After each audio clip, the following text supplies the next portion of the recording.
성경 봉독하겠습니다. 오늘 함께 보실 말씀은 열왕기상 8장 22절에서 30절 말씀입니다. 열왕기상 8장 22절에서 30절 말씀 되겠습니다. 열왕기상 8장 22절에서 30절 말씀. 제가 먼저 읽고 교독하도록 하겠습니다. 솔로몬이 여호와의 제단 앞에서 이스라엘의 온 회중과 마주 서서 하늘을 향하여 손을 펴고 이스라엘과 하나님을 위하여 위로하느라 하여 땅에 수와 같으시는 그날이라.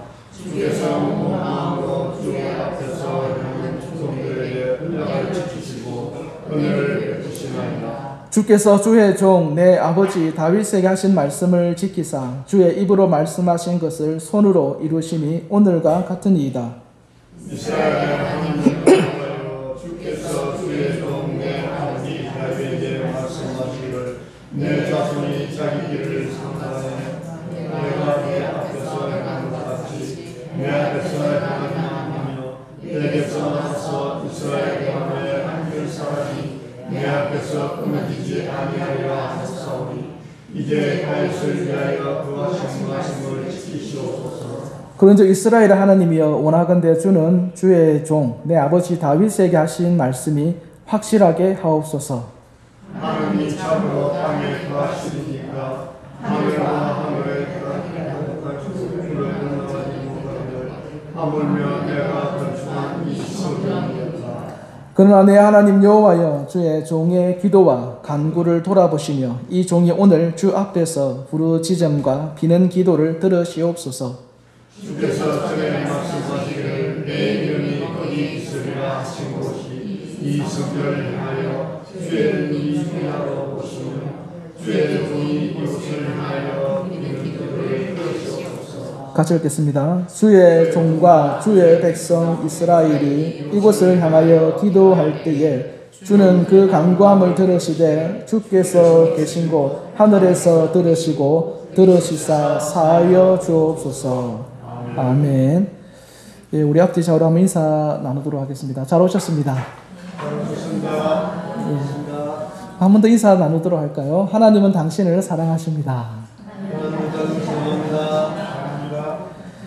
하나님은 당신을 사랑하십니다. 그 유래를 아십니까 혹시? 하나님은 당신을 사랑하십니다. 그게 원래 그 CCC 사형리에 보면은 그 첫 단계, 그 복음을 전할 때 4단계를 하거든요. 그 첫 단계가 하나님은 당신을 사랑하십니다. 두 번째는 뭔지 아십니까? 모든 사람은 죄를 지었습니다. 이렇게 되어 있습니다. 근데 원래는 이게 순서가 바뀌었답니다. 원래 맨 처음 만들어질 때는 모든 사람은 죄를 지었습니다. 여기 먼저 들어가고 그 다음에 이제 들어온 게 하나님은 당신을 사랑하십니다. 그럼에도 하나님은 당신을 사랑하십니다. 이제 이런 순서로 구성이 되어졌는데 뭐 믿는 사람들은 상관이 없는데 안 믿는 사람들한테 첫 딱 만나서 전도할 때 생판 모르는 사람 아닙니까? 딱 만났는데 첫 번째 문장이 당신은 죄인입니다 하니까 서로 분위기가 싸한 거예요. 그래서 이건 좀 아니겠다 싶어서 하나님은 당신을 사랑하십니다로 이렇게 문제 바꾸어서 복음을 전했다는 말이 있습니다. 근데 이제 그는 불신자 전도할 때 이야기고 사실 우리가 신앙생활을 할 때에는요 우리가 제일 먼저 깨달아야 될 건 뭐냐면 하나님 앞에서 우리가 왜 죄인인가 죄란 무엇인가 이 죄에 대해서 머리로만 깨달을 게 아니라 그게 마음으로 이게 와닿아야 됩니다. 그렇게 될 때에 우리가 이제 신앙생활을 그때부터 시작한다. 이제 그렇게 볼 수가 있습니다. 그래서 우리가 말씀을 듣고 할 때에 죄에 대해서 지적하고 또 들키고 할 때에요. 누군가를 뭐 정죄하고 막 이런 용도가 아니라 그 과정을 거쳐야 예수님을 뭐 할 수 있는 겁니까? 믿고 받아들일 수가 있게 되는 겁니다. 그래서 혹여나 우리가 말씀을 들을 때에 우리의 죄의 모습들이 지적될 때에 그것을 아멘으로 받아들일 수 있는 저와 여러분 되시기를 바랍니다. 이번 주에 제가 저희 집사람하고 사모하고 부부 수양회를 목사 부부 수양회를 좀 다녀왔습니다. 2박 3일 충북 제천인데 그 갔다 왔는데 이게 전국 단위로 하는 거거든요. 노회가 아니고 고신교단 전체에서 하는 수양회다 보니까 전국에 흩어져 있는 이제 목사님들 다 거의 대부분 참석하시는 것 같아요. 뭐 전부 다는 아니겠지만 상당수 그 지역에서 영향력 있는 목사님들이 많이 오시더라고요. 그 오셔서 이제 제가 딱 봤는데 보니까 이제 책자를 또 주거든요. 책자 제일 뒤에 보면은 이제 각 교회 소개가 쭉 또 나옵니다. 그 이제 후원한 이제 교회별로 교회가 쭉 나오는데 다 큰 교회죠. 다 큰 교회고 부목사 뭐 장로님들 보면 수가 어마어마하더라고요. 그래서 제가 그걸 보면서 드는 생각이 혼자 생각입니다. 혼자 생각. 누구 생각이라고요? 망구 제 혼자 생각인 겁니다. 제 혼자 이제 그걸 보면서 드는 생각이, 야, 교회가 재정이 이렇게 차고 넘치고, 그리고 목사가, 그죠, 설교도 참 잘하고, 또 전국구로 이름이 알려진 목사가 되면은 교회가 좀 부흥하기가 쉽지 않을까 하는 누구의 생각이라고요? 예, 저 혼자만의 생각이 그날 참석하면서 들었습니다. 와, 그날 뭐 우리 교단에서 유명하신 분들은 다 오셨더라고요. 그래서 제가 그걸 보면서 드는 생각이, 그 생각이 들더라고요. 야, 이렇게 설교도 잘하는 목사님 있고, 이렇게 막 모든 게 다 갖추어지면은 교회가 좀 더 쉽게 성장할 수 있지 않을까 생각을 하다가, 뭐 하다가요?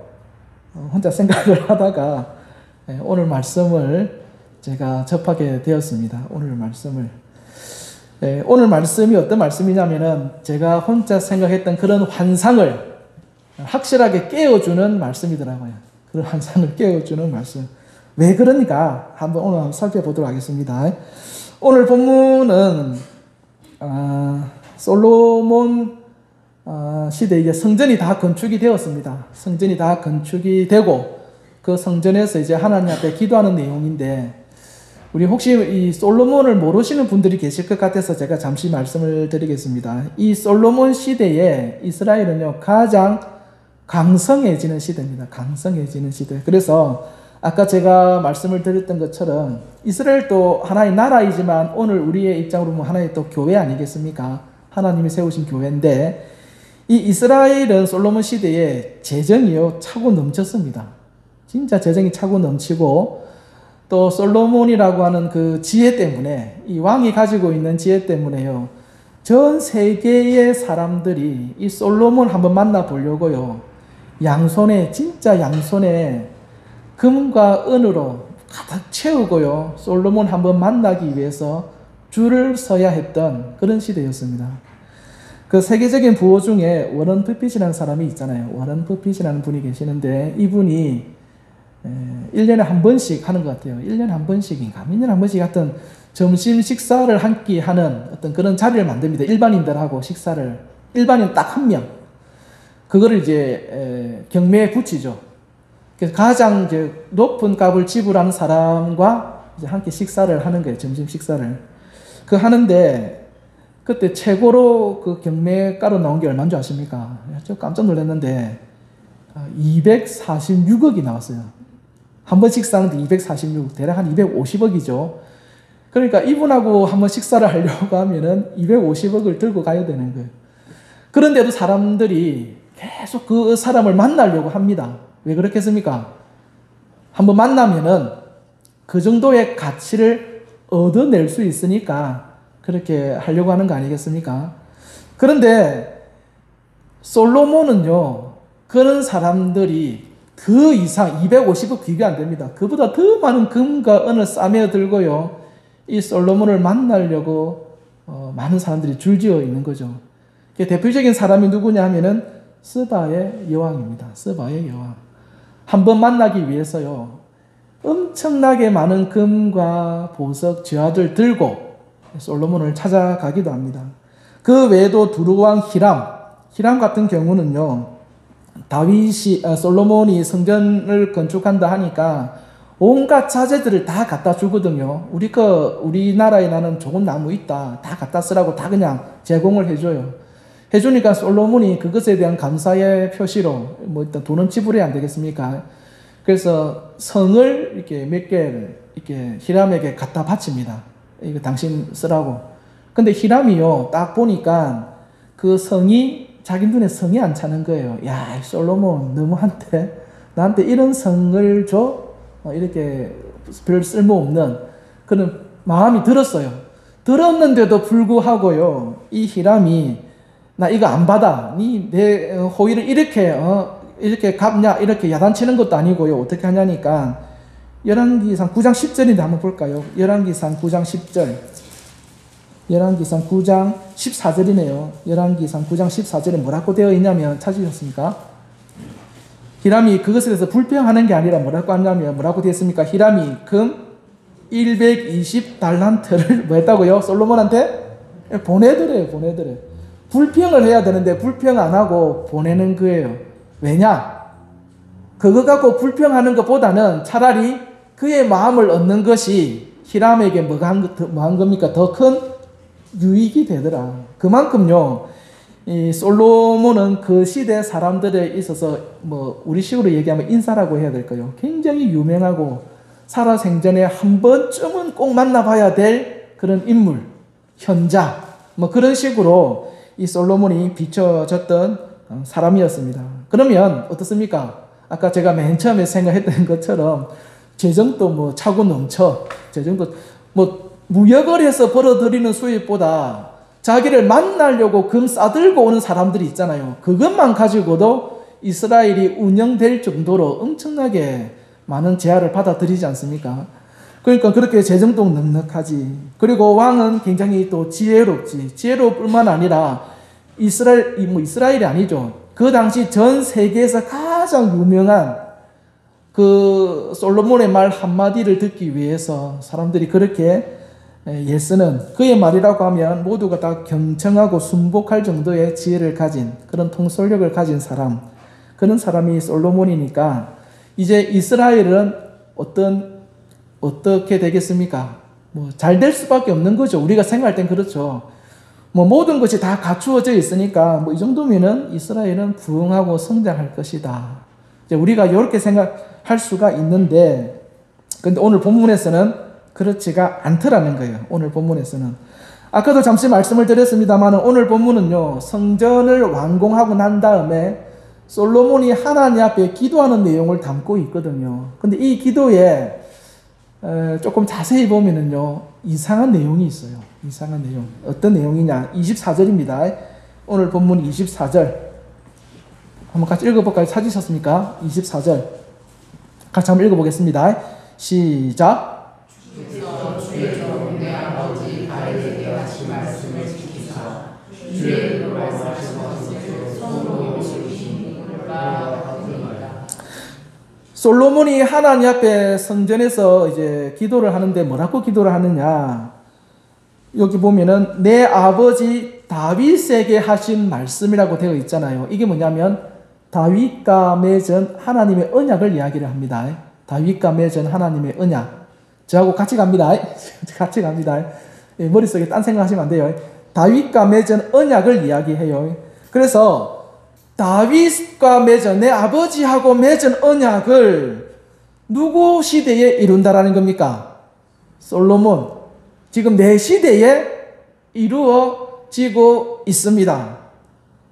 지금 그 이야기를 지금 솔로몬이 하고 있는 거예요. 그래서 하나님이 다윗에게 한 약속, 언약이 뭐냐? 크게 두 가지입니다. 첫째는 성전 건축에 대한 거고, 둘째는 뭐냐면은 그의 왕국이 영원할 것이다 입니다. 정리해 보겠습니다. 하나님이 약속하신 언약 두 가지. 첫 번째는 뭐라고요? 성전 건축. 둘째는 뭐라고요? 그의 왕국이 영원할 거다. 그래서 성전 건축은요, 원래 솔로몬이 아니고 다윗이 제안했죠. 하나님한테. 하나님, 제가 하나님을 위해서 성전을 짓겠습니다. 근데 하나님이 뭐랍니까? 안 된다. 너는 너무나 많은 전쟁을 치르면서 피를 묻혔기 때문에 그 피 묻은 손으로는 성전 못 짓는다. 거절했습니다. 거절하고는 뭐라고 하시느냐면 너의 자녀가, 너의 후손이 이 성전을 짓게 될 것이다 라고 이야기를 한 거예요. 그래서 그 후손이 누구라는 겁니까? 솔로몬이죠. 솔로몬에 의해서 성전 건축이 되는 거죠. 그리고 아까 그의 왕조가 영원할 거다라고 했는데, 나중에 보면은요, 이스라엘이 남과 북으로 쪼개집니다. 쪼개지는데, 이스라엘이 12지파인데 10지파가 북이스라엘로 가고, 두 지파, 그러니까 유다하고 베냐민 지파 두 개가 남유다가 됩니다. 되는데 이 북이스라엘에는요 200년 동안 나라가 유지되면서 대략 한 209년 뭐 그렇게 보기도 하는데 하여튼 200년 동안 대략 그 나라가 유지되면서요 왕조가 9번 바뀝니다. 왕조가 왕이 아니고요 왕조가. 그러니까 고려 시대에서 조선 시대로 이게 바뀌는 게 왕조가 바뀌는 거잖아요. 그러니까 저희 나라는 500년 만에 바뀌는데 이스라엘은 북이스라엘은 200년 동안에 몇 번 바뀌었다고요? 9번 바뀐 거예요. 그 나라가 얼마나 혼란스러운지 모릅니다. 대신에 다윗의 후손들이 다스리는 남유다는요 북이스라엘보다 140년 더 깁니다. 수명이 더 긴데도 불구하고요 다윗 왕조 한 개만 끝까지 처음부터 끝까지 다윗 왕조로만 쭉 밀고 가는 거예요. 쭉 밀고. 물론 거기에 보면은 훌륭한 왕도 있고 악한 왕도 있는데 일단은 다윗 후손으로 왕조를 끝까지 밀고 나가더라는 거예요. 그래서 첫째와 둘째 이 하나님께서 다윗과 맺은 언약이 솔로몬 시대에 그리고 그 후 시대에 어느 정도 이게 달성이 되고 이루어졌다는 것을 우리가 알 수가 있습니다. 알 수가 있어요. 근데 금방 또 말씀드렸다시피 완전한 게 아니고 어떻게 이루어졌다고요? 어느 정도는 그렇다라는 거예요. 어느 정도는. 왜냐하면은 성전 건축이 솔로몬 시대에 완성은 됩니다. 완성은 되지만 결국에는 어떻게 됩니까? 솔로몬 그 성전이 바벨론이라고 하는 나라가 침공하면서요 완전히 파괴되어져 버립니다. 하나님의 성전이 파괴되어져 버리는 거예요. 그리고 영원할 거라고 했던 다윗 왕조도요 그 성전이 파괴되면서 바벨론이라고 하는 나라에 의해서 완전히 멸망해 버립니다. 멸망해 버립니다. 그러면 하나님께서 다윗과 맺은 언약이 성취된 겁니까? 성취 안 된 겁니까? 성취가 안 된 거죠. 파괴되어 버렸잖아요. 솔로몬에 의해서 성전이 지어졌지만 무너져 버리고 그 왕조가 영원하다 했거든요. 영원하다 했는데 그 왕조도 무너져 버린 거예요. 무너져 버린 거. 그러면 하나님께서 다윗에게 거짓말 하신 걸까? 거짓말 하신 걸까? 아니면 다윗이 잘못 알아들은 걸까? 뭐 여러 가지 생각을 해볼 수가 있겠죠. 근데 우리가 여기서 하나 중요하게 봐야 될 건 뭐냐면은 사무엘하 12장 25절입니다. 한번 찾아볼까요? 사무엘하 12장 25절. 사무엘하 12장 25절입니다. 사무엘하 12장 25절. 지금 따라오고 계시는 거죠. 저 혼자 쭉 나가고 있는 거 아니죠. 사무엘하 12장 25절. 사무엘하 12장 25절은 뭐냐면은 다윗이 솔로몬을 낳고 난 다음에 하나님께서 솔로몬이 지은 이름, 다윗이 지은 이름 외에 별도의 이름, 뭐 애칭이라고 할 수 있을 건데 또 지어줍니다. 나단 선지자를 통해서. 그게 뭐냐? 25절 같이 한번 읽어보겠습니다. 시작.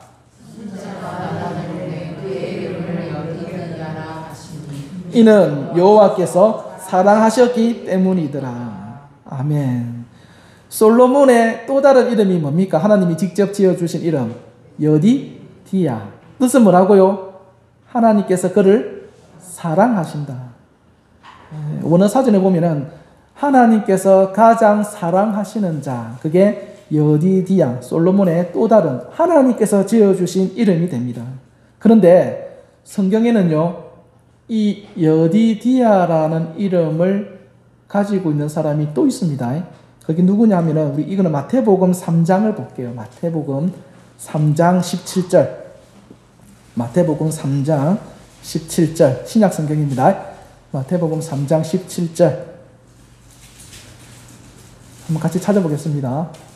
우리 친구들도 한번 찾아보겠습니다. 마태복음 3장 17절.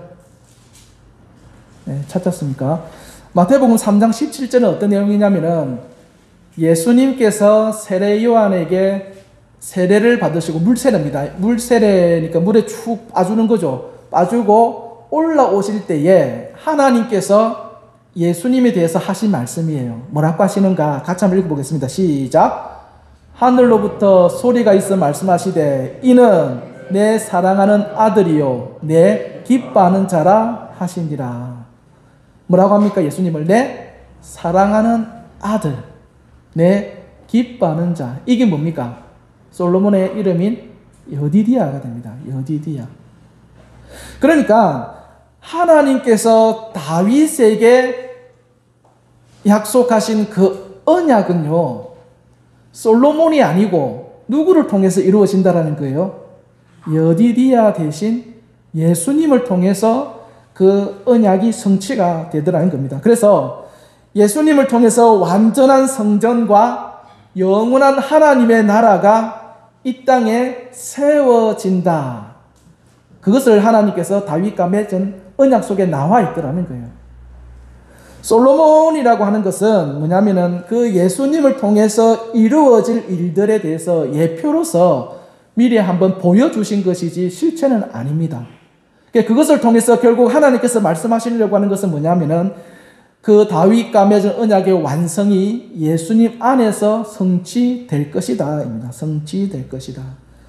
오늘 본문을 통해서 우리가 볼 수 있는 건 뭐냐면요, 솔로몬은 정말로 탁월한 사람입니다. 전무후무한 지혜의 사람이었고 또 왕이라고 하는 막강한 권력을 가진 사람입니다. 우리나라 지금 뭐 대통령하고 그 시대 왕하고는 비교가 안 되죠. 그 시대 왕이 죽어라 이러면은 죽는 신용이 아니고 실제로 죽어야 되는 그만큼 막강한 권력을 가지고 있는 게 그 시대의 왕이거든요. 그런 막강한 권력을 가지고 있고 그리고 역사상 가장 부유한 재력을 가지고 있었지만 그런 능력이 출중한 사람이었지만 그가 보여준 신앙은 성공이었습니까? 실패였습니까? 실패였습니다. 그가 가지고 있는 모든 권력과 재화와 재물과 지력을 다 총동원했어요. 성전 지었지 않습니까? 근데 그 성전 어찌 됐어요? 파괴돼 버린 거예요. 그리고 그가 가지고 있는 모든 것으로 왕국을 세웠지만 그 왕국도 결국에는 무너지고 없어지더라는 겁니다. 따라서 우리들 인생의 삶도 그렇고요. 내 신앙이라고 하는 것도요. 내 힘과 내 노력으로 이게 되어질 수 있는 게 아니라는 거예요. 아니라는 거. 이번에 그 부부 수양회 갈 때에 제가요, 제 차를 굉장히 열심히 점검을 했습니다. 타이어도 새신을 이제 갈아 끼워야 된다고 타이어도 보통 이제 두 짝 빼고 두 짝 옮기고 하잖아요.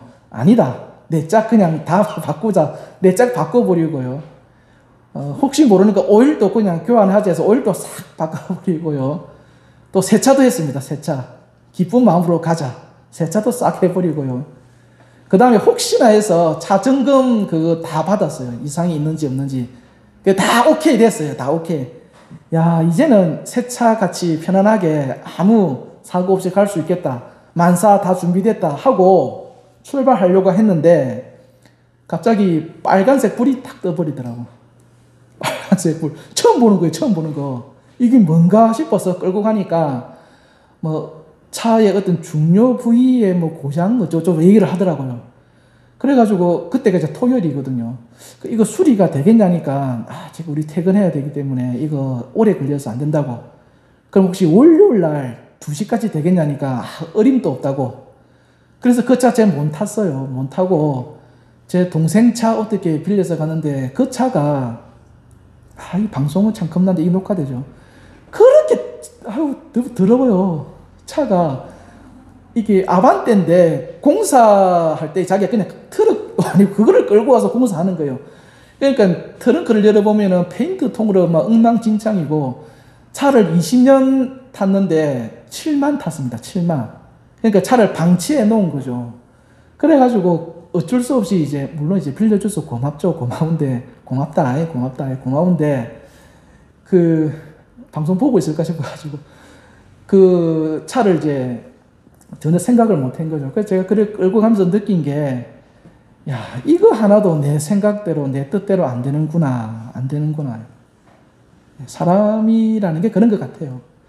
솔로몬도 자기의 모든 그 탁월한 능력, 얼마나 지혜롭겠습니까? 막강한 권력을 이용해서 하나님의 그 영광을 자기가 이루어 보고 성취하려고 했지만, 결국에는 그게 안 되더라는 거예요. 안 되더라는 거. 근데 그렇게 안 되던 게 결국 누구를 통해 성취되더라는 겁니까? 예수 안에서. 하나님께서 이루어내시더라는 거예요. 여러분, 우리의 삶과 우리의 신앙의 모든 것들도 매일 한 가지입니다. 내 능력과 내 자질과 내 힘으로 우리가 다 어떻게 조직하고 막 이러면 될 것 같고 그렇게 보입니다. 근데 그렇게 세워진 거는요, 결국에 어느 시점에 가면은 무너지게 됩니다. 무너지게. 그럼 우리가 뭐 해야 되느냐? 그 모든 것을 성취하실 분은 하나님이시기 때문에 예수님 안에 붙어 있는 것, 그분 안에 거하는 그 일에 저와 여러분들이 집중을 해야 됩니다. 가장 크게는요, 예배자로서 살아가는 거예요. 하나님 예배에 집중하고 그 예배를 위해서 일주일 동안 삶을 살고 주일날 예배 드리는 것으로 내 종교적인 의무가 끝났다가 아니라 일주일의 삶이 무엇을 준비하는 삶이어야 되겠습니까? 주일 예배를 준비하는 삶이 되어져야 됩니다.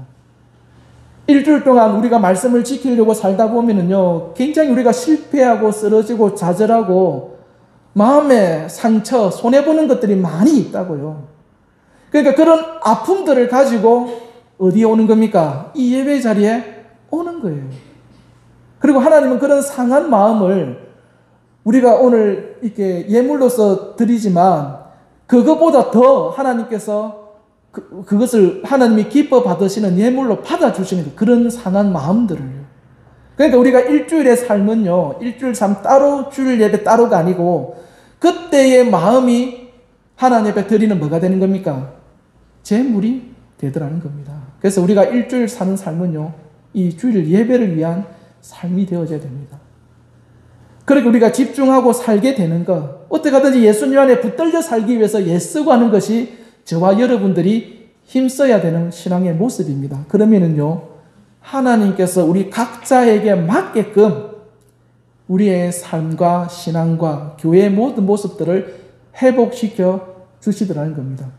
그러면 그때 가면은 우리가 이제 고백할 수 있는 거죠. 이 모든 것은 누가 했다고요? 하나님께서 하셨습니다. 실제로 내가 다 해놓고는 말만 하나님께서 하셨습니다. 아니에요. 실제로도 하나님께서 하셔야 그 고백이 맞는 고백이 되는 겁니다. 이번 한 달 동안 저희가 교회와 직분자 선정을 위해서 기도 시간표를 짜서 기도를 하게 됐는데, 예전 같으면 저도 그랬을 거예요. 했는지 안 했는지 다 체크하면서 막. 근데 그거는 제가 신앙생활 해보니까 조금 소홀한 면이 있을지는 몰라도요, 개인에게 맡기는 것이 낫다. 결국 개인과 하나님과의 관계를 제가 어떻게 그렇게 쪼아가지고 해가지고는 결국에는 성장하는 데는 이게 장애가 되겠더라고요. 그래서 이번에 거기에 동참해 주신 분들께 감사하고, 이번에 동참 못하셔도 괜찮습니다. 우리에게는 또 뭐가 있습니까? 내년이 있습니다. 너무 깁니까? 당겨서 한 번 더 할까요? 또 하면 됩니다. 있을 때에 또 도전하고, 내가 도전하고, 또 하나님과의 만남과 교제 또 시도하면 됩니다. 어쨌든 이번 주어지는 새로운 한 주의 삶 속에서 예수님과 함께 동행하기 위해서 힘쓰고 애쓰는 저와 여러분 되시기를 바랍니다.